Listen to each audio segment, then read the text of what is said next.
Be sure and tell them Large Marge sent ya.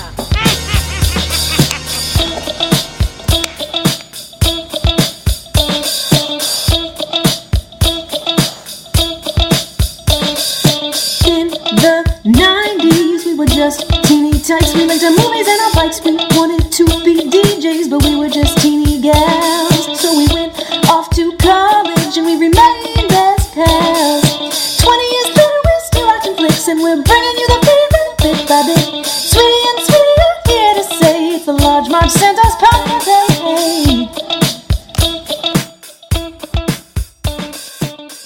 Hey guys, welcome to the Large Marge Sent Us podcast, your favorite podcast where two sweetie sisters talk about movies that shaped their childhood.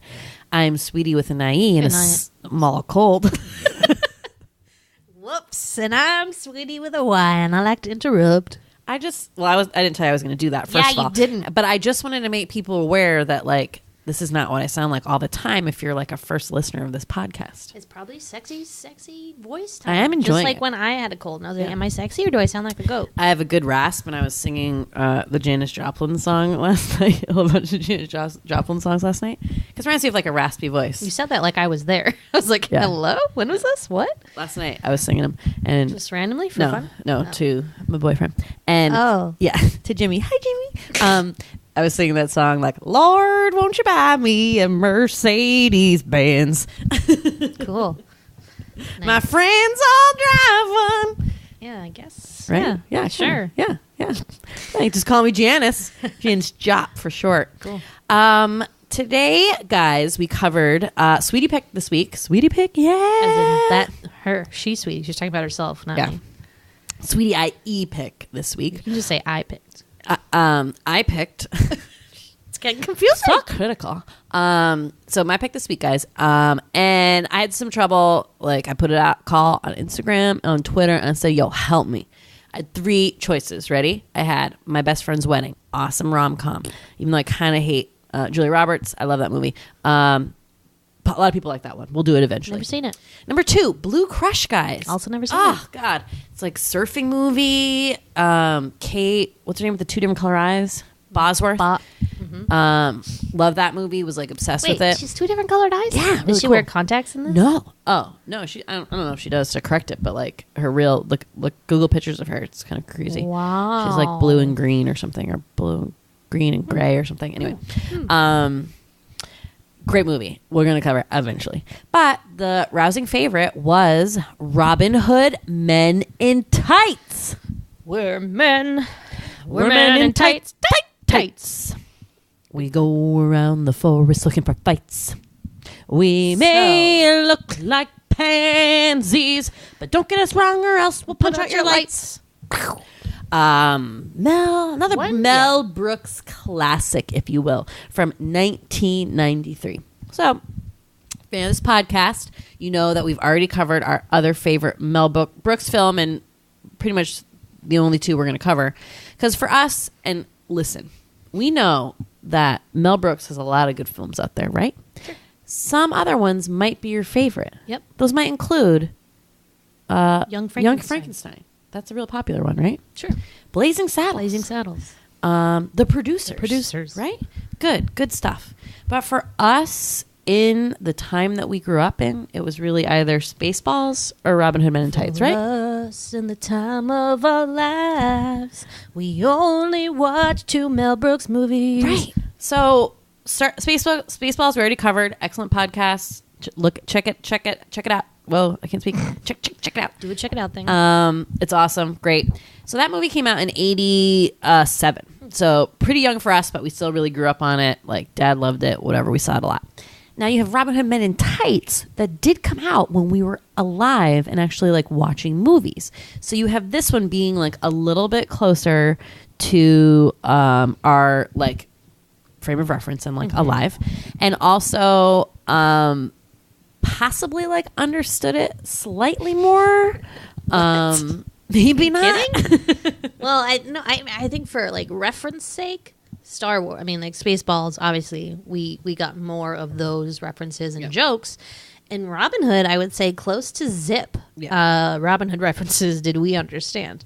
And even more so for me, because and I've shamelessly admitted this before, but I've never seen the Disney Robin Hood cartoon with the sexy fox. Oh, yeah. So this was really my like only form of Robin Hood, I think, when I was little or my whole life. Yeah. Good point. But you still thought it was like really, like so funny, but it was right? just like it didn't matter, and like now I just it's So we talked about in Spaceballs. I'll say it again. Mel Brooks films basically are a combination of a couple things, right? So you have the movie that it's actually spoofing.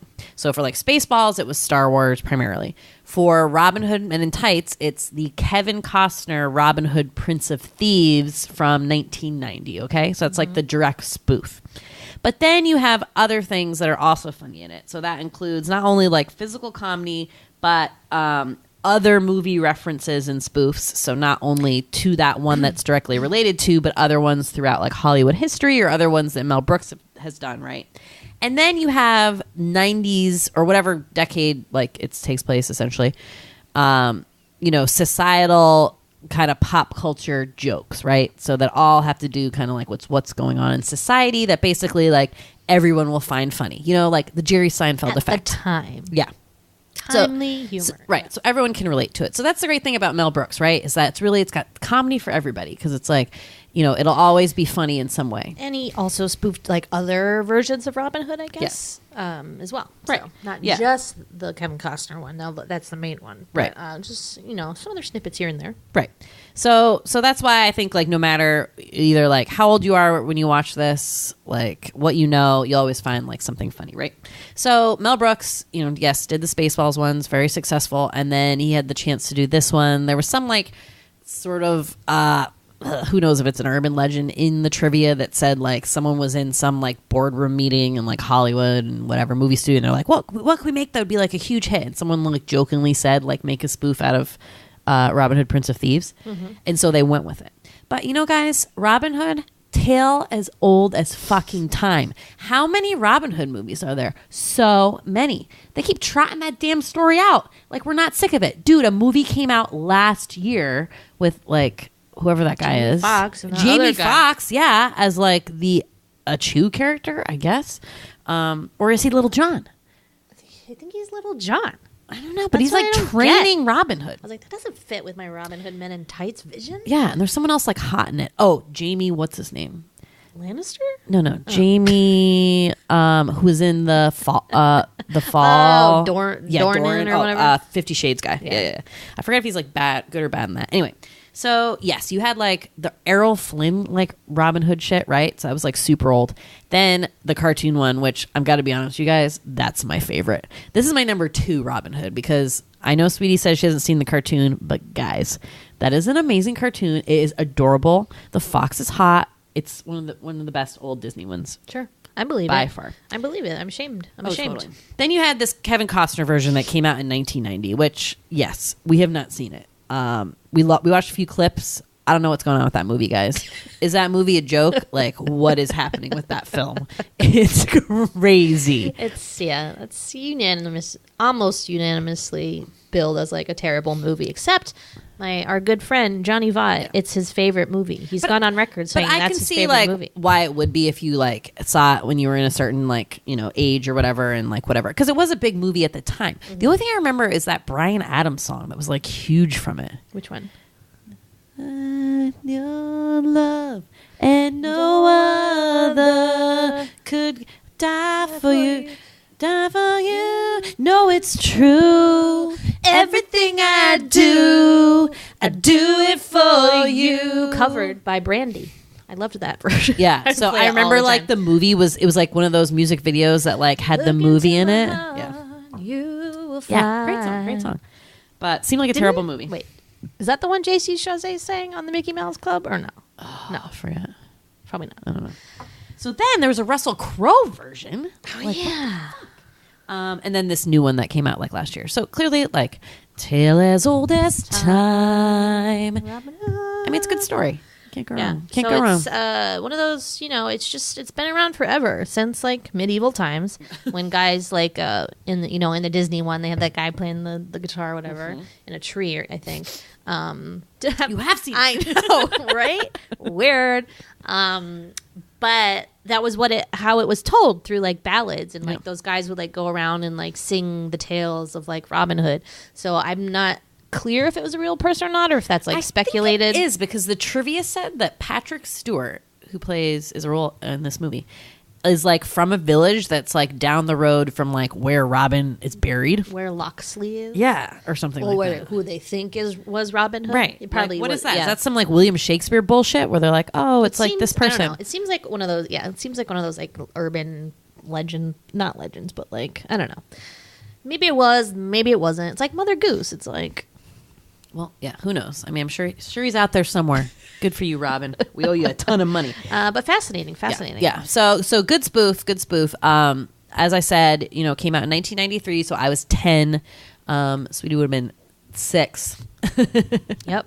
That's when I saw it. Yeah. Just kidding. So tiny babe. No, we saw it way later. Yeah, we saw it way later. So I think like we started renting this again. I think one that Dad was like, let's see this, because I think Dad was actually a big fan of Mel Brooks in general. I think so. And I think like he didn't see it in the movie theater, but I'm just heard about it, whatever, and was like, let's watch this. And like, yeah, we definitely watched it and definitely flew right over our heads. Yeah, and Dad explained most, if not all of the jokes.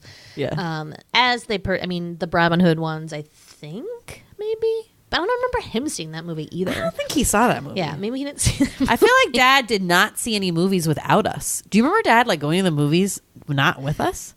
Mom and apparently him, like, they went to see Moonstruck. Which, like, I'm sorry, Carol, I don't believe that. That was a fucking lie. Oh my god. Maybe he went with his buddies. Rich, his one buddy. No, he like I don't know. My dad was like so family oriented. I feel like he just like did stuff with us. Not that he couldn't take us to like. He dragged us to like he would not rent appropriate a lot. movies. He would rent a lot of movies though, because we did watch them when we went to bed or whatever, and then he'd fall asleep and miss most of it anyways. But I feel like we spent our lives at the video rental store, right? Whether the one that was down the street or the one Empire Video, which we were talking about the other day. Like we spent a lot of time in video. I feel like we rented a movie like every week. We had like an in-laws apartment at the movie store, and they were like, "Here you go." Oh my god, we rented so many movies. So many. It was awesome. I know. God, I wish you could do a thing where like you could look up your history of what you rented like back then. That would be the coolest thing. If I had a superpower, that's what it would be.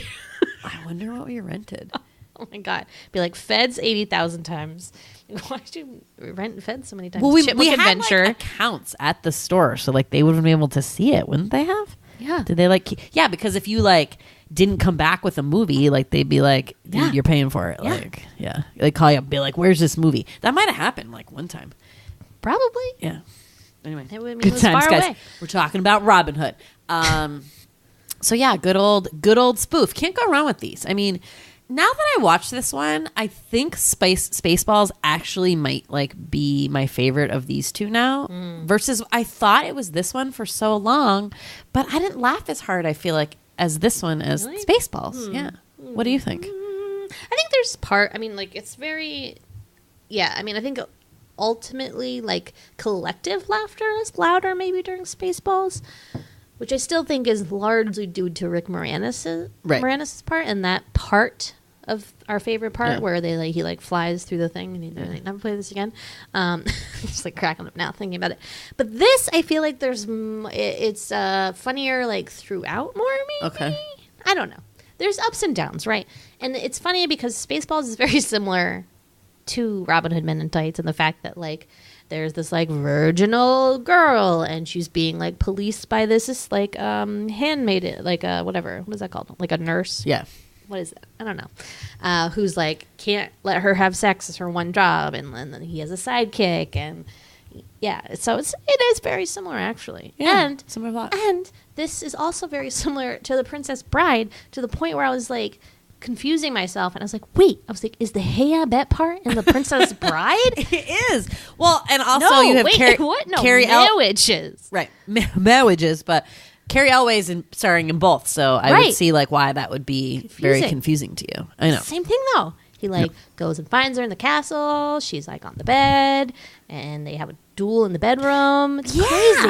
Okay, I was having like weird deja vu flashbacks too. Okay, so let's talk about a little bit who's in this movie, right? Yeah. So you have the star being Cary Elwes, as we just said, who everyone knows from Princess Bride as Sweet Wesley. That guy's funny. Like, he is really hard to see him in like serious stuff. I mean, he's like pretty decent. Did you see Kiss the Girls? Okay, Kiss the Girls haunted me forever because I'm like, where's Sweet Wesley / Robin Hood?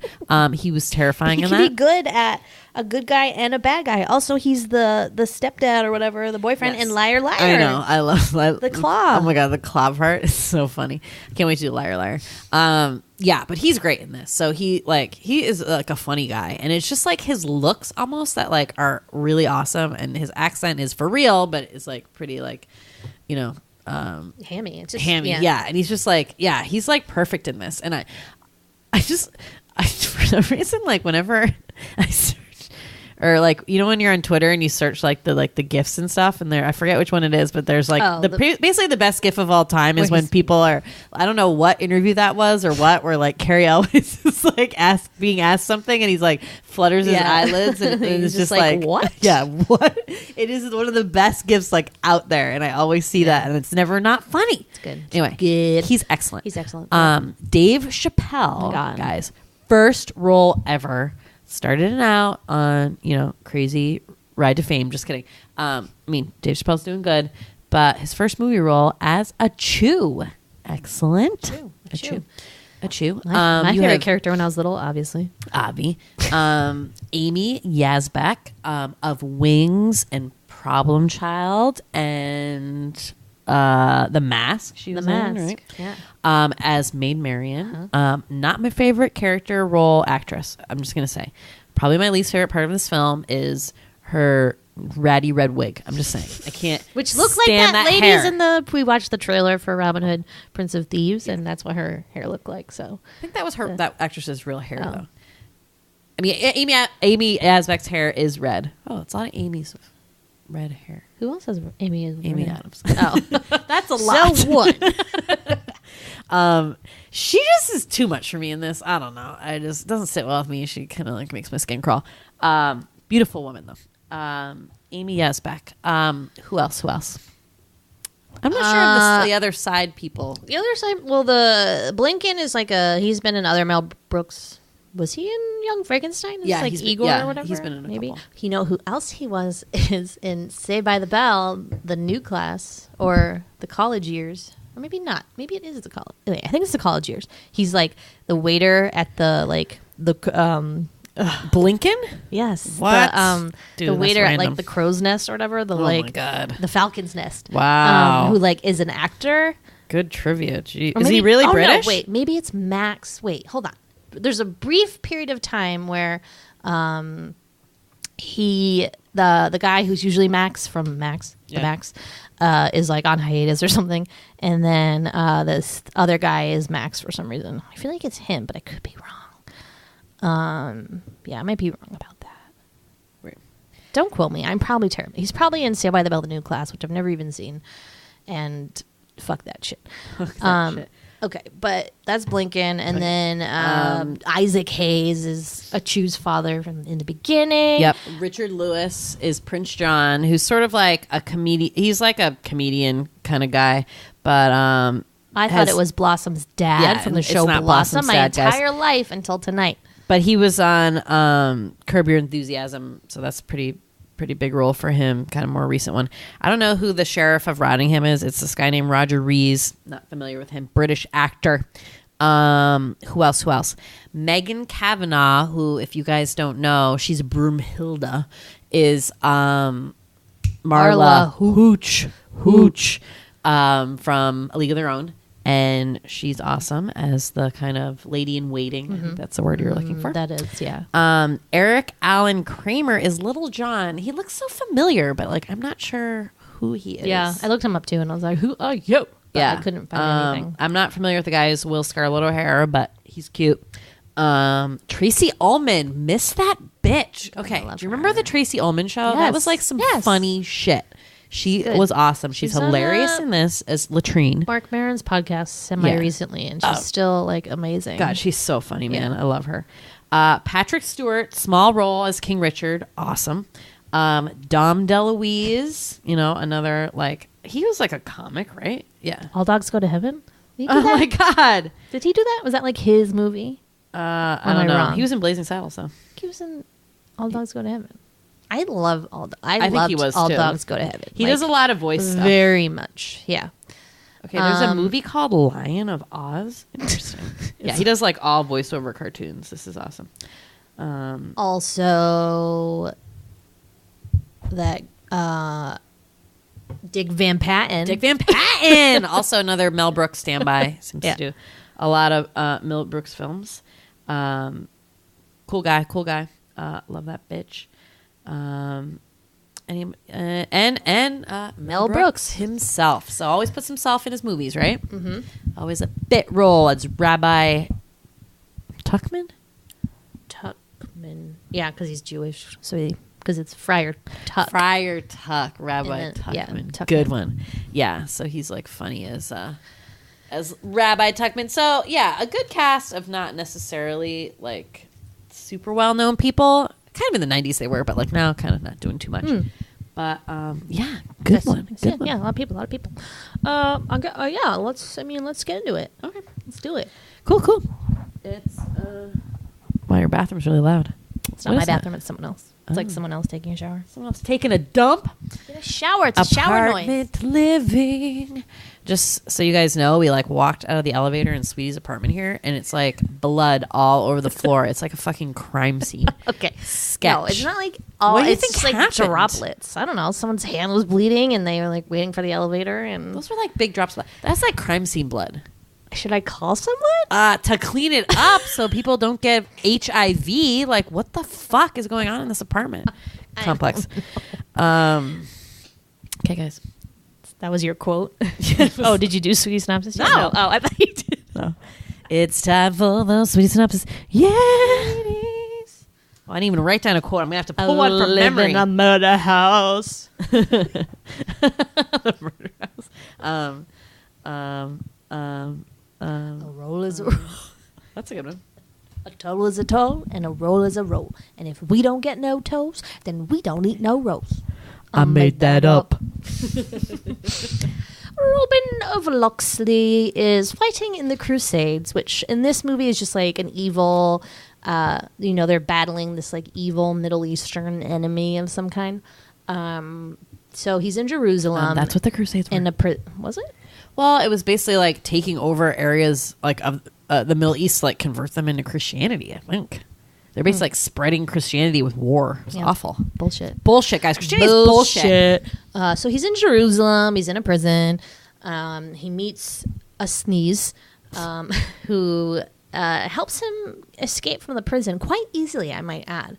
They're kind of shackled within their like feet to these things, and they can just like bust out of them real easy. And Feats of strength. And then releasing all the other prisoners is like even easier. You literally just like pull the chain out of their like the ring, and then they're done, and then they jump out this giant window and they're free. So a sneeze is like, yo, like look up my son, he's in England, like take care of him. Was he on like a term abroad? Yeah, he was an exchange student. So they part ways, and then Robin swims to England, and they show this like map of him swimming. And when I was little, like I understood that this was a spoof movie, but that like map of him swimming all that way really stressed me out. And like I was just like, did he swim though? I was just trying to like envision like swimming that whole way. Wow, it really stressed me out, made me tired. And I like, love maps of journeys though. I always like remember the Indiana Jones one. That's like my favorite one. But he swims all the way back to England. He gets home. He goes to like his family castle, and it starts being moved. And he's like, what the fuck? So he sees this guy he sees a guy getting beat up by a bunch of white guys, a black guy getting beat up by a bunch of white guys. And it's a Chew. He pulls out this little picture that a sneeze gave him, and he's like, a Chew? And the joke, the whole movie is that everyone thinks he's sneezing. So like, good bless one. you. So he saves a Chew, and then they become like buddies. They go to Robin's castle, and then it starts like moving away. Because his family like didn't pay taxes or something like that. And then he sees their faithful blind servant sitting on the latrine taking a dump, and his name is Blinkin. And Blinkin tells him some unfortunate news. His father has died. Yeah. His mother has died. His brothers have died. His dog Pongo has died. His goldfish Goldie died. And his cat, who gets no name, sad, what's up with that? Yeah, what is dead too. So he's got nobody except Blinkin and no castle. So he's like, what the fuck? So at this point, what is Robin's plan?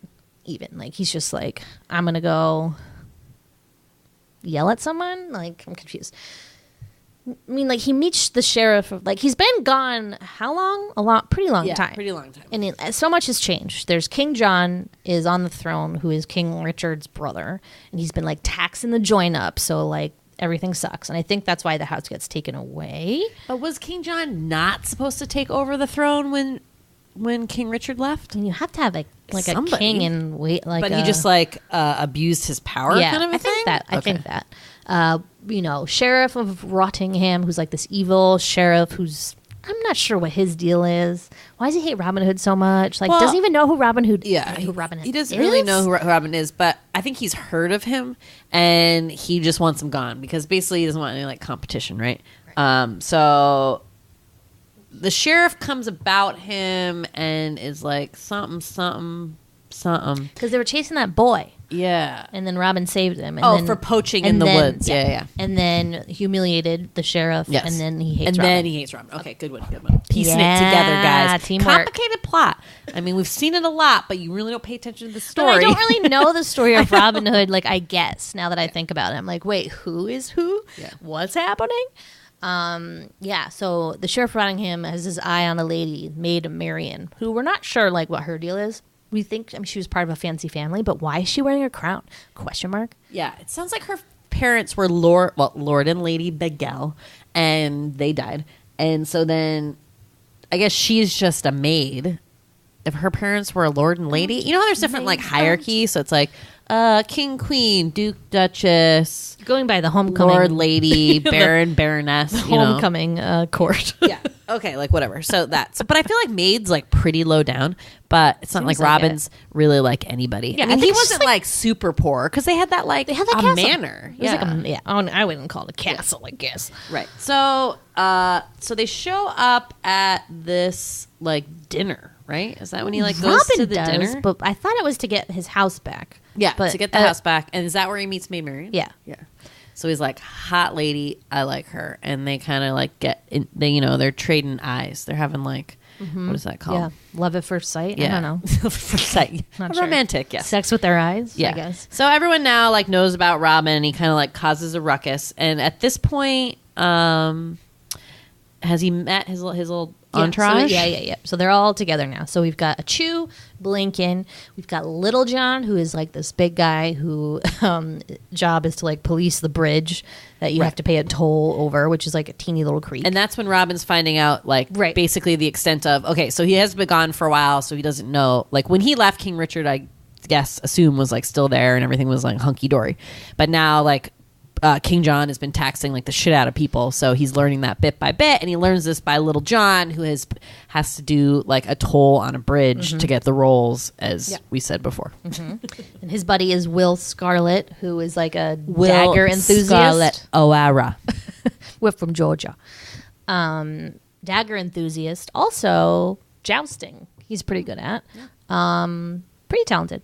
And they're like the merry men. So then they get together, and then they like cause a ruckus, and then they decide that they need to do something about the sheriff and King John. So they form like this troop of merry men with the villagers. Right. So they go to the villagers and they give him this big speech, and they're like, you don't basically like let the royalty like take advantage of you, like we're gonna fight back. So they start basically like a little boot camp, little merry man boot camp, right? It's funny that like the whole thing about Robin Hood is like steals from the rich, gives to the poor, but he doesn't really do that in this. He doesn't do that in this, and also like he's kind of the rich. Yeah. What's up with well, he like that? lost all his money, but like he was essentially like that level maybe of people. That's the well, that's fine. Now he knows what it feels like. So yeah, the villagers are a little hopeless. So they're like, okay, well, they're not really ready. But there's like so King John or the sheriff needs, I forget like what's in it for the sheriff.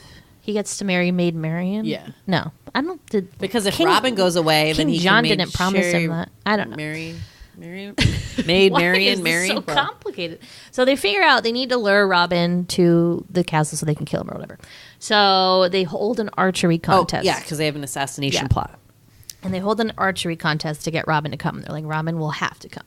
So Robin goes in disguise as an old man, and it's like down, and then the sheriff is like, good job, Robin of Locksley, and he unveils himself. So then he wins the archery contest, and then the assassin's about to like kill him with an arrow, and Blinkin supposedly hears it and saves him. And then because the sheriff is like evil and can do whatever he wants, he decides that he's going to hang Robin, like just for the heck of it, I guess. And Maid Marion's like, no, if you don't kill him, like if you let him go, I'll marry you. So that's the plan. And Robin's like, I can't let this happen. So they have either a wedding or a hanging, and either way, we're gonna have a lot of fun. They have the nooses set up next to like the altar or whatever, and the merry men come. They like send a message to the villagers to come help them, and Robin's like he'll only get hung if she doesn't marry the sheriff. So she's like, do you take the sheriff? She's like, I do. And then a chew comes and hits the noose with an arrow, and it's gone. He's not hanging at all. He can't die. So she's like, I do not. And then there's a big fight again, and then they kind of like overtake things. And then the sheriff like steals Maid Marion and like runs her off to go like rape her in the castle. It's really upsetting. Yeah. I hate that part and then discovers her chastity belt. He's like, fuck. So then Robin like interferes. They have a fight. Robin wins. They're about to do it, and then Broomhilda's like, you have to get married, blah, blah, blah, snooze fest. I'm so sick of this. Getting married. So they get married, and then King Richard comes back and is like, I'm back, and then punishes his brother, gives them their blessing to get married, Robin and Marion. They get married, and then they can't open the key to her chastity belt. So it's this whole long thing. Do they ever have sex? I don't know. Were they not meant for each other? The key didn't fit. I thought that's what that meant, but it could also be like rusty. Also, I have so many questions about the chastity belt that it's like not even funny. No, that's why I was looking it up before. I was like, what the fuck? Apparently, guys, like they like still sell chastity belts as like some sort of kinky like sex bondage thing. And there's male ones where there's just like a cage over the penis. But like, that's locked up. What? Weird. Creepy. Yeah, so that's the flick. Obviously lots of funny parts sprinkled in throughout that we glazed over because we're going to talk about them right now. But yeah, that's the plot. Yeah. Interesting. I mean, simple, but like we said, not really paying attention. Apparently not. Because because this movie's like written by the jokes that really don't have like anything to do with the plot. They're just like sprinkled in there and like they're funny. Yeah. All right. So, favorite parts or Sweetie Confusion. Mine are going to be interspersed, but favorite parts. You can start. All right. So, one of my favorite parts is when Robin happens upon Locksley Manor, as it's called, and it's like this big stone edifice. And he's like, home sweet home. And then he sees it being taken away by this guy, like Sherwood Movers or something they're called. And it's this guy. So he's like, hey, stop, that's my house, don't take it away. So he like comes and presents him with this thing that's like, by order of the king, blah, blah, blah. Like, you didn't pay back tax. You owe so many taxes or whatever. And we're taking away your house. Signed, like, the king's accountant, like, H.N. Daw Blockhead. And I always thought that joke was so funny. And every time I see an H&R Block, there's quite a few like brick and mortar H&R Blocks now. Oh my God, I cannot not say that in my head. H.N. Daw Blockhead. And he says it so funny. So Sweetie Confusion for me, like I didn't realize that was like an H&R Block joke. I thought it was just like somebody's name. Yeah. But I thought he said H.M.R. Blockhead. Like that was the person's initials. And it took me so long to like get that joke, but I just think it's funny. He does sound like he's saying HMR Blockhead. Maybe he is. No, I don't. H&R Blockhead. No, yeah, I think it's that. It's not HMR Blockhead. No, but yeah, that's a good part. It's a good part. So then we have Blinkin on the can. So Sweetie, this was Sweetie and I's like favorite line exchange for a long time. It was one that we would do like in tandem. Well, so, I just want to say the whole scene is my favorite on Blinkin. Oh, so okay. Do the first part when he first comes about him too. With the statue. Right. So Blinkin's blind and he's like the worst blind guy in the world. Like doesn't use his other senses. Like he's not a good blind guy. So he gets up and so first of all, he's on the toilet reading a Playboy. Yeah. But it's like a Braille Playboy. So like the centerfold, he like undoes the centerfold and it's like a topographical centerfold. So he's like feeling the boobs like this though, like from underneath.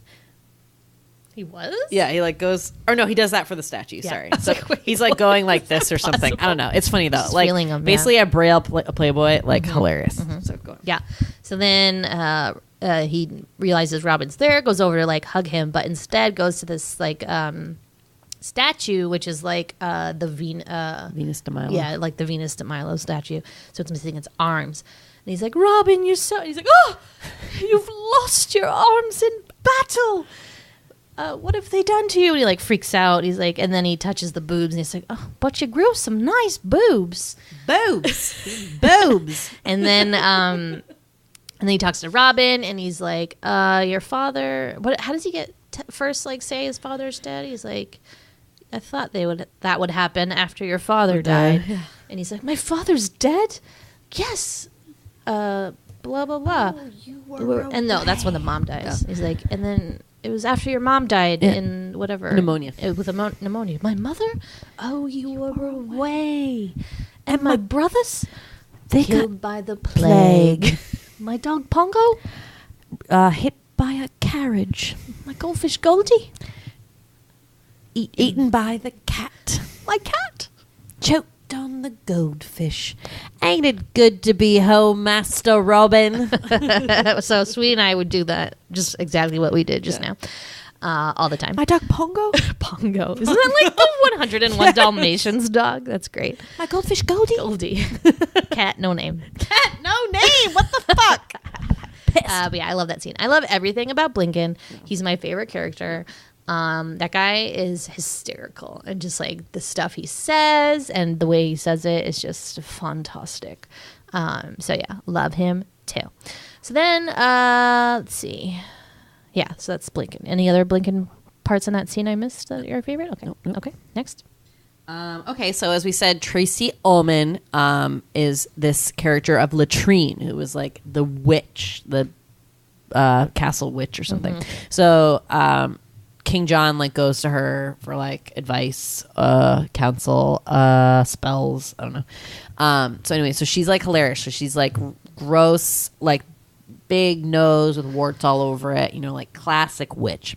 And so he like goes to her to figure out who this Robin of Locksley character is. And so he like her like how to get rid of him. Did he want to get rid of him? First he just wants to know like who he is. So she like makes this potion and like is telling him all about him. And then so they're just kind of like talking and stuff. And he's like, so her name's Latrine, right? Mm-hmm. And he's like, interesting name, Latrine. And she's like, yeah, my family changed it in like the 9th century. And he's like, you changed it to Latrine? Yeah, it used to be Shithouse. And that was the funniest joke to me as a child when I used to watch this. Like, did you like get that though? Yeah. Like you knew what a latrine was? Yeah, I did. Our dad loved that joke also. Like I remember him especially liking that. And it's I, just the I way do she think says it's that. fantastic. Says it too. Yeah. It's so funny. Yeah. Used to be Shithouse. Like she's so like rough around the edges. Good. It's awesome. Yeah. Okay, so then we have the toll part on the bridge with Little John. So Little John is like his weapon of choice is like a big stick. What is that called? Like a dink a dink. Yeah. I forget, but it's a big stick, and he has a duel with Robin. And he says the toll is a toll, roll is a roll, which is Sweet Eyes also was one of our favorite lines. To the point where at a Cracker Barrel on our like way down to Florida, there was like one of those parrots where you like hold a button and then it records something. So we did a toll is a toll and a roll is a roll. And if you don't get it, it was like that, but in like the tiny parrot voice. And whenever somebody walked by, he would say So we Oh would, my like, God, that was we the would best. like hide around the corner and like wait for someone to walk by and be like, That was the best. oh man, so good. But we love that. And then the fight scene between Robin and Little John is fantastic. And they have the sticks. I don't know why. I don't know. I can't think of what those. I thought that's called when you do that. A spear? No. It's like in the gladiators, like it's like the joust in gladiators, but like not. So what happens is the sticks keep breaking and they get smaller and smaller, and every time they break, they throw a piece off, and then they keep continuing to battle with like a smaller stick, right, to the point where the sticks get so tiny that they're just like holding them with two hands, and they're just like do, and then Robin keeps like swatting him with his, and he's like ow. Ow. It's like so funny. Couple like little details that make the scene like amazing, right? So obviously Little John is like this huge guy, blonde, he's like a wrestler. As Sweetie said, like the sticks keep getting smaller and they have to keep like changing the way that they do it. So first it's like they're kind of like hitting each other with it, kind of long form, right? And then as the stick gets smaller, they're kind of just like against like each other's chests and stuff. So at the same time, there's this like kind of like minstrel, like medieval music that's like din, din, din, din, din, din, din, din, din. And it gets like faster and faster as the sticks get like smaller and smaller. Oh my God. So when they get to the one where the sticks are just like the size, like, I don't know, 5 inches long, and they're just like hitting the fingers. Oh my God, the music is like so fast, and it's just Little John being like, ow, ow, ow. And then Robin wins, and Little John flies off and falls into this like shallow, it's like a puddle, and he's like, I'm drowning, I can't swim, and he's freaking out. It's a good scene. Yeah. I guess, which is a spoof. I'm drowning. I'm drowning. I guess in the Robin Hood with Kevin Costner, there's a scene where Little John like thinks he's drowning in 1 foot of water. What? So they like spoofed it with like even less water. We gotta see this movie. I know. I really think it'll change like our lives and make this movie even funnier. Because I think the jokes, although references to a different movie, are still funny without knowing. But it must movie. be like all the scenes are even like I'm very assuming, similar to because what some it is. are so random that you're like, this has to be like something. Yeah. So, but yeah, I do love that scene. I think it's excellent. Okay, this was like really small, and it was right before this one. But Blinkin and Achu are like together, and I forget like what Robin is going somewhere, and Achu needs to help him. So he goes, "It's the Little John. It's the Little John." Oh, it's the Little John one. Yeah. And so he's like, Blinkin. He's like, hey, Blinkin. And Blinkin goes, did you say Abe Lincoln? Did you say Abe Lincoln? And like, what's really funny about this? So obviously, there's all of the like anachronistic humor in this, which makes it like 20 times funnier. So we already talked about that, like a lot of the 90s references, right? So that's obviously bringing very much like modern stuff. But then you have like not even modern stuff, but just like, okay, there's no like Abe Lincoln wasn't alive yet when like, you know, Robin Hood was around. Yeah. But like, it's just so funny like that photographs and like, or like any of that stuff. Yeah. So anyway, I think that is so funny. And again, like I cannot basically, someone says Abe Lincoln, and I'll just say that line, thing of line in my head. And totally. Like, how often do people say Abe Lincoln? Kind of a lot. Kind of, yeah. It's like it's like when we did Back to the Future. Like, how often do people say Ronald Reagan, the actor? Oh, right. It's like you get a lot of chances. And I just love the way Dave Chappelle says that too. I didn't say Abe Lincoln. I said, hey, Blinkin. Hold the rope. And I always like do the whole thing. Yeah. Hold the rope. That was the worst. It's good. He's good. So, okay, another like super random scene that I love. Oh, well, I mean, I guess I'm missing. I stopped writing them down after a while, but there's like the camp scene. Oh, what does Sweetie have?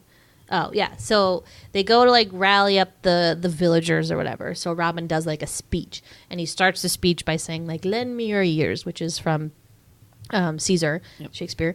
And the villagers like are like shrug and then like all take off an ear and throw it at Robin. So they all throw these like little plastic ears at Robin, and they all like fall on him. The best part is the pop noise when like they pull the ears off. It's like pop, and he goes, "That's disgusting." And one like lands on his belt. You can see the little like fake ear there. It's so funny.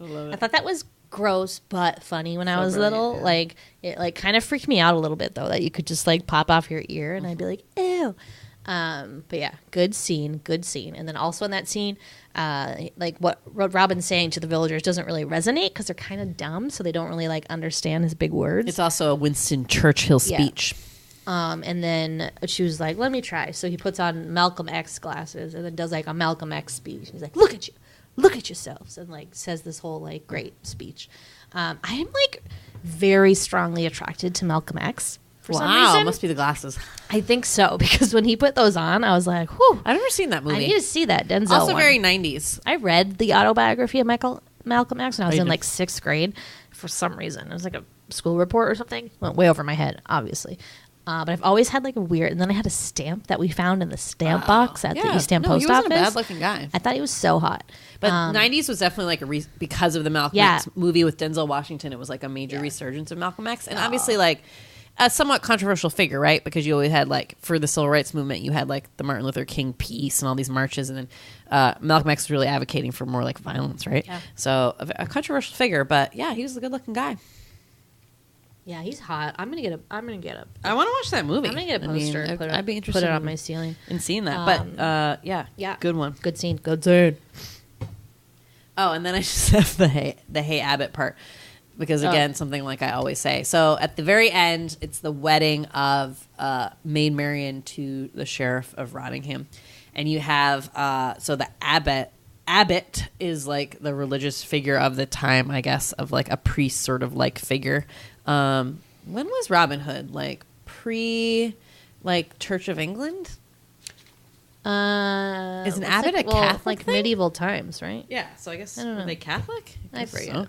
So. Anyway, so yeah, you have like the priest figure, right? So he's like walking down, leading the procession to the wedding, and it's the Dick Van Patten, right? So he's like, and so all these people are like, good morrow, Abbot. Like, hello, Abbot. Like, praise be, Abbot. And then there's this one guy who I always thought was Dick Patten and was supposed to be his twin. Okay. Because in the credits, one of the villagers' names was Van Patten. Okay. And I was like, what? Okay, so then this guy goes, hey, Abbot. Like that.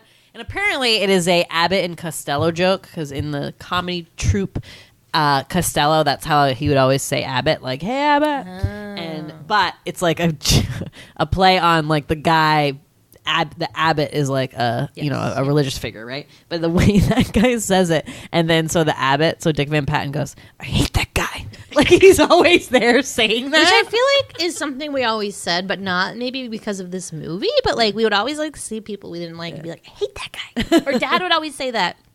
Remember this? This is like a dad thing, a dad quirk. If there was like a bad guy that he hated, like on TV or whatever, like in a movie, he'd be like, I hate that guy. So I feel like it was from this though. But yeah, good scene. We missed so there's this whole like Godfather spoof where Dom DeLuise comes in and he's kind of like King John is turning to him to figure out like how to dispose of Robin.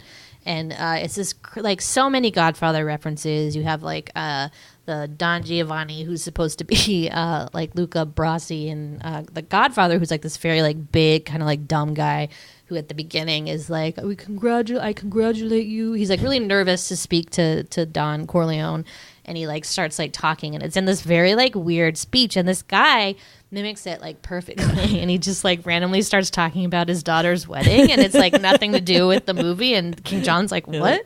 It's so funny. He's like, I hope she has her first child is a masculine child. I only saw The Godfather like a couple of years ago. Probably not since I've like seen this movie, and I'm like, oh man, that is like right on. What I love about that scene is how like the sheriff of Rottingham is just like surprised by like everything that's happened. He's like, what's this? No, Who's that? It's the king, isn't it? Oh no, it is the sheriff. Sure. Oh, you're right. Why did I think it was the king?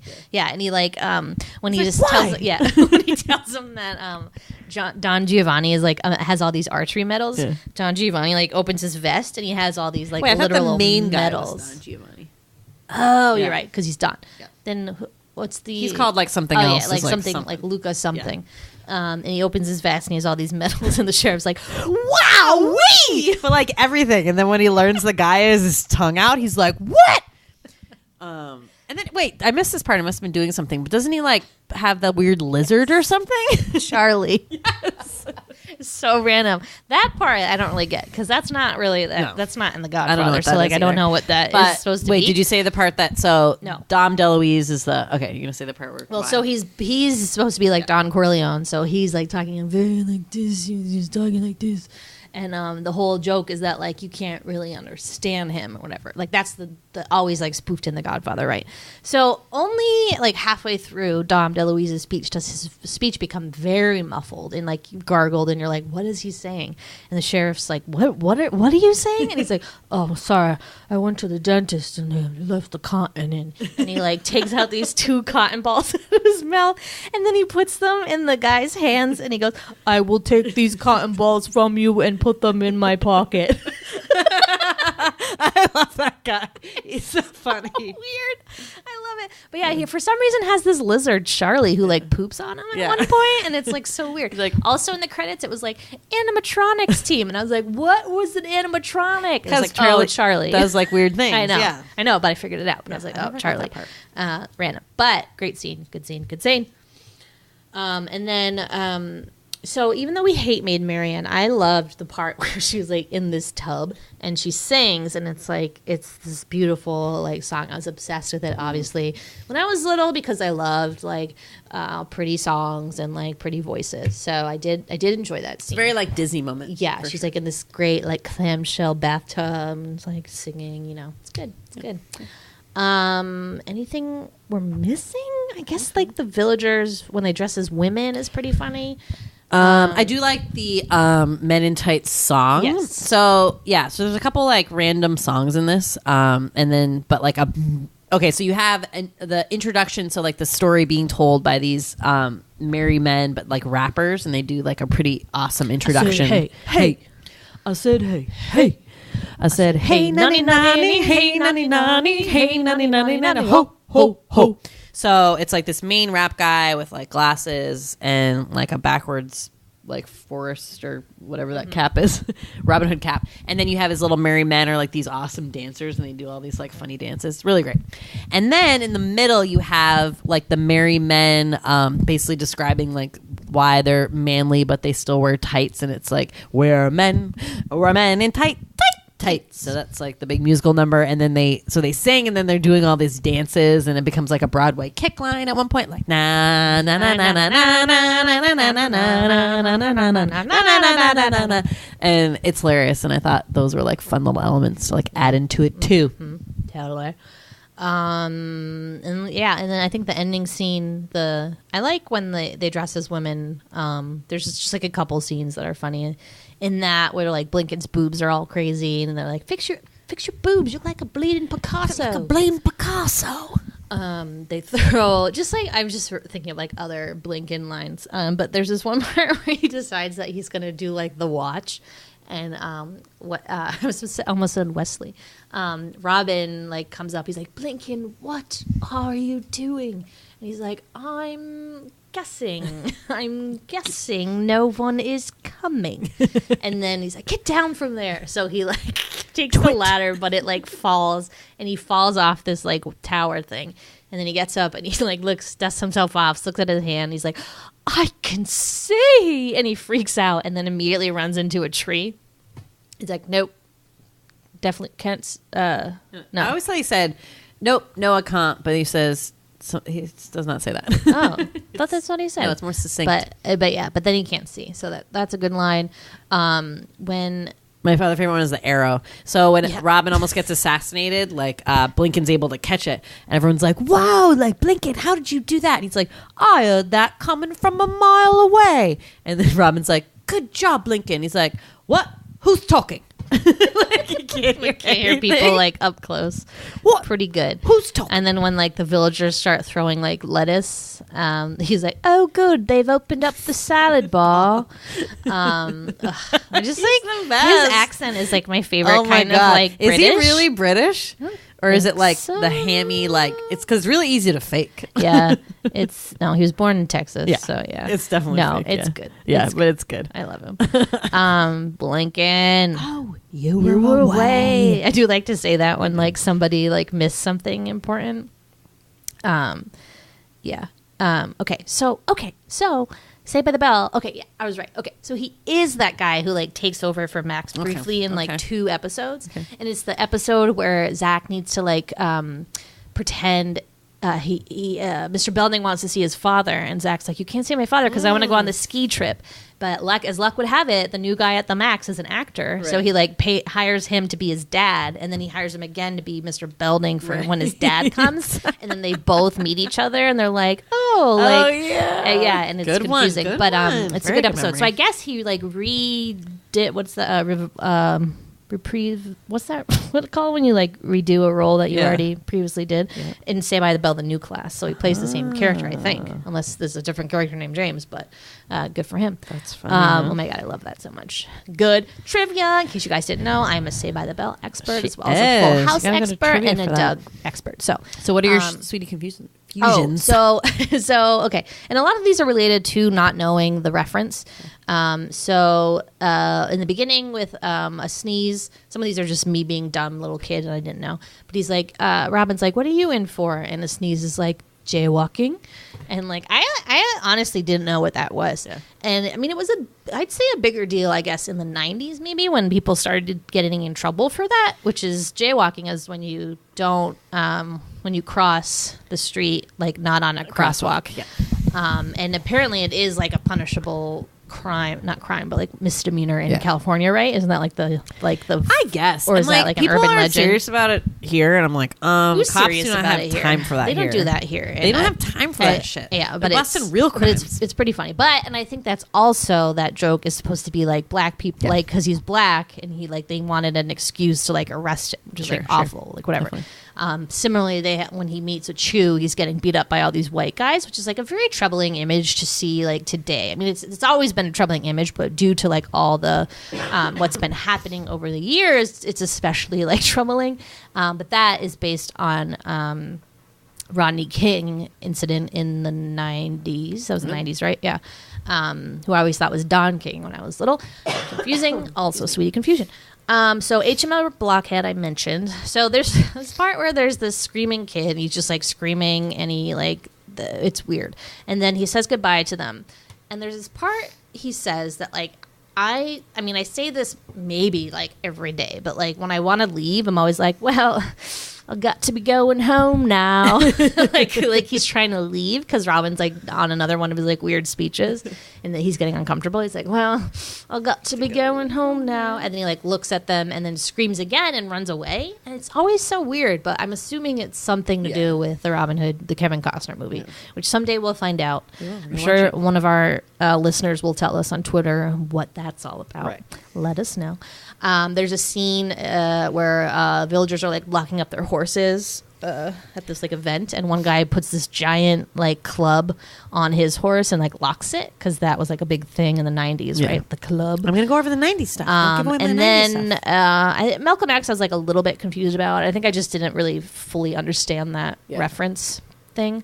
And then I guess that's it. Oh, but I forgot a favorite part also is when they fox the villagers. Yeah. And the fox, my favorite part is the fact that the fox's name is Mickey, and that the guy, the villager who like puts the note in his in the little tube is like, now Mickey, take this message straight to the villagers. I just love that. British accents are never not funny. So good. Also, did you notice that the company was called 9th Century Fox? Yes. Yeah. Instead of 20th Century Fox, the movie company, but got like, it. get it. Yeah, those are pretty good. Okay, surprisingly, you know, when we do these, like we've said, we watch Wayne's World, how like, you know, we're just finally getting all the jokes, like whatever, 20 years later. Mm-hmm. So I thought maybe when I watched this time, like I would get like a joke I didn't get, but surprisingly, like I cleared them all. I knew them all. I was really proud. Like the ones where he's like talks about made the force like by his own accord, like not by his family, something about his family when he's making fun of the sheriff. I guess there's a lot of Dan Quayle jokes in this that are like supposed to be like jabs at him. Okay, well, I wouldn't get which that. You know, flew right over my head then, now, and forever. Add that to my I know 90s nothing. Reference Dan Quayle. I know nothing about jokes. Dan Quayle. But apparently there were a lot, according to this article I read. Boob. Yeah. Okay, but I just have a couple that I'm just still unclear. Like, and again, if you guys have seen the Robin Hood, and maybe no. Why is the sheriff dyslexic? Yeah, this article I read was the reason why I wanted to read it, because I thought maybe they'd mention this. But they said, it was just like a choice that he made, I guess, for the character. I mean, it's funny as hell. It's so funny, but I didn't know if that was like. I think so. Yeah. Okay. So basically, he's dyslexic. Weird. Don't make fun of dyslexic people. It's serious, guys. But it's pretty funny. And then I'm still eternally confused about a chastity belt. And like, how do you pee and poop in that thing? How could that possibly be sanitary? Like, stuff's gonna stick in there. I don't think that's what they really looked How like. did you? Right? Well, I showed you them. So it had a hole. Yeah. Oh yeah, but like, okay, some stuff isn't gonna fit through that hole. Like poop. Well, okay. I think the one in the movie is not really what they look like because it wasn't a metal diaper. That said Everlast. No. Yeah.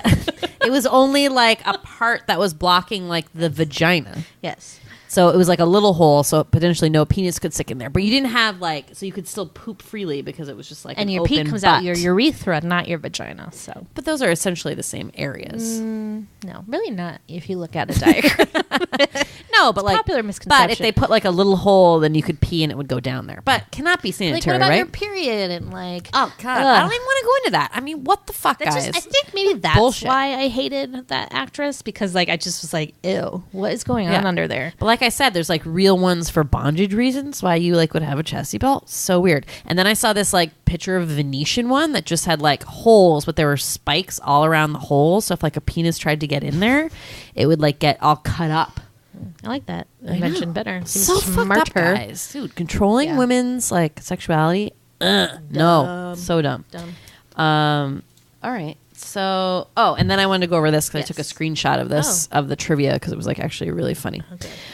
So in the trivia on IMDb, they often have like things about a movie when it's in different languages, right? So one of the memorable lines from this film is that making fun of the Kevin Costner one where he does not speak in a British accent, but everyone else in the movie who was American did. So it like really stood out that Kevin Costner like wasn't trying at all. It was like his Kevin Costner voice. Yeah. Like it was so weird. Oh, so, I mean, just threw in the towel. I mean, he didn't do anything. So in this movie, the Cary Elwes character, who is actually British, says like, unlike other Robin Hoods, I can speak with a British accent. And that was like a big thing. But this movie was obviously dubbed in other countries, right? So that wouldn't make sense to people because there would be no British accent if you're doing dubbing, right? I guess. Yeah, good point. Okay, so this is for all the dubbed versions, what they said instead of that line. So for the German dubbed version, the gag was changed to, because I, unlike some other Robin Hoods, do not cost the producer $5 million. The German word cost was also pronounced to sound a bit like Costner. Interesting. In the French and Italian dubbed versions, it is translated as, because unlike other Robin Hoods, I do not dance with the wolves. Another Kevin Costner reference. In Quebec, the translation becomes, because unlike other Robin Hoods, I accept to wear tights, which refers to the fact that Costner did not wear tights in the 1991 movie. And then lastly, in the Hungarian version, he says, because unlike Kevin Costner, I have a shapely bottom. A reference to the infamous fact that Costner used a body double in the nude scene. So that is like quite a number of things they can make fun of Kevin Costner about for one single movie. So that's pretty cool. Oh, wow. Poor Kev. I know. Poor Kev. I mean, he brought it upon himself to do that awful movie. Pooper. Stupid. All right, I want to hear about the 90s stuff. Okay. So as I said in the intro, Mel Brooks does kind of like a bunch of different ways to make his movies funny, and one basically includes let's say like society, like pop culture references, etc. So like stuff that's going on at the time that if you're living, you're like, haha, that's funny, right? Okay. So as Sweetie already mentioned, when a Chew was getting beat up by like that circle of white men, he goes, is anyone getting this on video? Referencing the Rodney King incident, if you remember, from LA.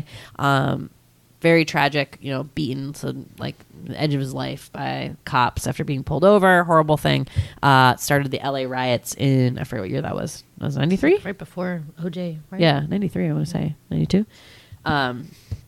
Reebok, Pump It Up. So in general, they have a Chew being like sort of like this, he wears his hat backwards. Yes, his hat has like a baseball cap. hat, like a whatever snappy thing. And he has those Reebok, pump it up with the little basketball where you pump, I guess, to make it tighter. A butt of a lot of jokes. It was used in Austin Powers too, and like a big thing in the 90s, right? Late 80s, 90s. Those Reebok pump it up. Yeah. Did anyone have those shoes? Were they cool? Tell us. I don't know. Yeah. Seems like a lot of work. White Man Can't Jump. So big movie in the 90s, White Man Can't Jump. I actually only saw this a couple months ago. Fun movie, guys. Really fun. But big 90s reference. So Robin tries to jump up onto his horse and does like a vault from his like the butt of the horse onto it, and then doesn't go anywhere. It's like a big horse, so like I don't blame him. But then a cheese line is, "Man, white man can't jump." Good one. As Sweetie said, The Club, huge in the 90s, guys, huge. Haven't seen a club in a good long while. Do people not steal cars anymore? I don't know. Didn't we talk about this? We're like, why would you do? I don't. Maybe you can like get rid of. Can't you just like ply it off with like something? I don't know. Maybe they weren't actually effective. I don't know. Yeah, those were intense. Yeah, for sure. Malcolm X movie, as I said, kind of was a resurgence of Malcolm X. So that was very 90s from the Denzel Washington film. Legs, which why did we bring those up before? But we definitely did. Because someone was wearing like white tights, and we were like, "Ew!" And we're like, remember. Ones? Yeah. So the Legs brand, which like literally, I just got that was eggs, but also legs, like eggs. Yes, but also your legs. Your legs. I know, crazy. Anyway, so they wear tights. Robin Hood men in tights in the way when they're doing like the boot camp, and they're like, "All right, get your tunics, your swords, your bow and arrows, and your pantyhose." And it's Achu like cracking the legs like pantyhose eggs and like taking out like the green giant tights. eggs. Yeah. They're like ostrich they're like eggs. dinosaur eggs. Yeah, it's hilarious. But Legs, that brand. They might exist, but they do not put them in the eggs anymore. I'm pretty sure. I know. Which, man, what a genius marketing idea. Other pantyhose were in eggs too, because I think it was just like how they stored them for some reason, so they wouldn't get like wrinkled. Because I'm remember when you would go to the department store, they would all be like in those little cases. Yeah. They weren't like egg shaped per se, but they were like in the same thing where you put a quarter in the machine and you get a fun prize. Yeah, but I appreciate that, because if you ever bought pantyhose, like when you take them out of that package, they always nick and stuff. Yeah. So maybe that was a good like model to store them. But probably too costly. The clapper. Yep. Clap on the clapper. So Maid Marion like turns on her lights in her bedroom of the castle with that. Man, the clapper. That is still a good idea, guys, because like when you're falling asleep and you're like, I want to shut those lights off. I mean, I know we have like Alexa and stuff now, but I don't have that. Yeah. Well, you have to get the smart stuff smart light bulbs and stuff to like do that. But yeah. Sorry, it's a little sick, guys. Arsenio Hall fist bump, whatever that thing was. Yeah, what was it called? Like the dog pack or something was his like audience. So Arsenio Hall, huge in the 90s, big time. And he had that thing that the audience did, and they do that like in the I think it's in the archery contest, and like the whole like stadium full of people.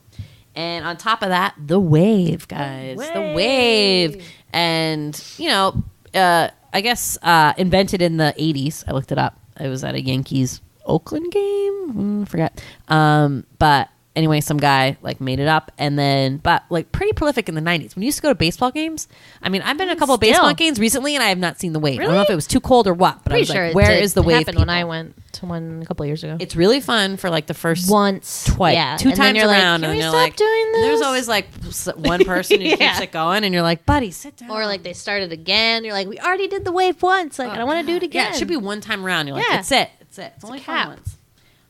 The Fax for the Fox, right? So 9th Century Fox, the little one is under talking about Mickey, is a play on a fax machine. Let's fax them. Fax is huge in the 90s, guys. Remember that was like a big deal? Yes. Now it just seems so cumbersome and crazy. I know. Pretty cool though. Garage door openers. It was a big deal. I guess. It was a big deal. So he uses it to close, King John uses it to close the castle gates. And the castle kind of gates come down. Pretty cool. And then, as you said, which I didn't realize, but Dan Quayle jokes. Yeah, I forget, again, like what they were, but when I was reading that article, it was like so many Dan Quayle things, and that like things that just don't really have as much weight today, obviously, because he was like a non-entity after that period, really. Like, I would have no idea who he is. Still don't. Where really, did you actually. go, Dan Quayle? The big joke with him was Murray couldn't spell potato or something. Okay. He's kind of a dummy. I didn't know that. Yep. Sad. Yep. He was a Republican? Yep. Okay. He was George Bush's Vice president? Yeah. Hmm. That sounds right. Yep. Why do they always have Barneys for their vice president? His name is spelled with a Y, Yeah, I think. I know. Not I like know the that. bird Not like quail. Quail Man. But interesting. Yeah, kind of dummy. Good times. All right. So then, do you have anything else? Okay. So my other favorite part about this movie is the end credits do a version of the song that Maid Marion sings, but it's like serious. And like I've never truly understood, like I would get it if like they had a scene where like people were singing this song, but as far as I can tell, this feels like a pretty serious song, and it's like sung by people that are like at least think that they're in a serious movie. Maybe Mel Brooks didn't like tell them this was a spoof. Did you look up who sang it? No. Pretty profesh. Yeah, but it's so funny, and it's like starts with this woman who sings, and it's very like Celine Dion, you know, like Disney movies would have. Maybe it's like a Disney movie thing where like you have the main song and then you sing it again by like a famous person. So like Celine Dion did Beauty and the Beast, Tales All This Time, Christina Aguilera, Mulan, like that kind of thing. But this one is just so funny because then this guy comes in and it becomes this like sultry, like Michael Bolton-y, like kind of duet song. It's amazing. It sounded like Peebo Bryson, who I'm pretty sure Bryson? did the Taylor's All This Time duet with Celine Dion. Oh my god! If it's him, it's like, Peebo. What? First of all, I love that name. Like, what is up with that name? It's awesome. There were like a couple like Aaron Neville, I want to say was one, and like Peebo Bryson, and then James something were like these big like soul, like male soul singers, kind of like these like bigger black guys who just were like the top of the charts in the 90s. They were huge. But yeah, I love that song. I was like, where is the man? So Mel Brooks wrote that song? No. Words by Mel Brooks. Marion, God. performed by Kathy Dennis and Lance Ellington. Okay. Sorry. Not Peebo. But it's my favorite part is like, I've waited so patiently for a true love. Wow. Will he come for me? Where is he? Where is he? It's not a bad song. It's really not. And I'm pretty sure I downloaded this on Napster and would listen to it and sing on the computer. Talk about a 90s reference. Wow. But just wanted to close on that. That's my favorite part. Not really. But it's a good song. Not Peebo. Sorry. Cool. All right. Well, guess that's it. If you like this movie, if you don't like this movie, don't come and tell us about how you don't like it, because that's kind of rude. But you can find us on Twitter at The Sweetie Club or on Instagram at Large Marge Santos. Thank you, as always, for listening. Bye.